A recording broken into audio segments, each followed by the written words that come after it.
आजकाल मराठी लोकच मराठी भाषेत बोलत नाही आणि जर त्यांना सांगितलं की मराठीत बोला तेव्हा ते म्हणतात की मी का मराठीत बोलू, मराठी बोलायची जबरदस्ती आहे का? होय, मराठी माणसाचा जीव की प्राण आहे ही भाषा आणि आपण सगळ्यांनीच बोलली पाहिजे आणि जर कोणाला येत नसेल तर आपण ती त्यांना शिकवली पाहिजे, कारण सर्वांना मदत करण्याची हीच तर आपली संस्कृती आहे ना. अभिजात भाषेचा दर्जा मिळवण्यासाठी ती भाषा किमान 1,500 ते 2,000 वर्ष प्राचीन असायला हवी. त्या भाषेमधील समृद्ध ग्रंथ, अन्य साहित्य परंपरा असावी. भाषेचा प्रवास हा अखंडित असावा आणि प्राचीन व सध्याच्या भाषेतील नाते हे सुस्पष्ट असावे. अशा सगळ्या अटी होत्या. त्यांची पूर्तता केल्यानंतरच मराठीसह बंगाली, आसामी, प्राकृत, पाली या 5 भाषांना अभिजात भाषेचा दर्जा देण्यात आलाय.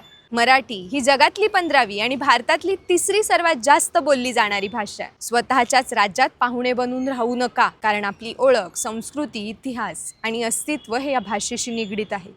छत्रपती शिवरायांनी स्थापन केलेल्या स्वराज्याची भाषा ही मराठी आहे.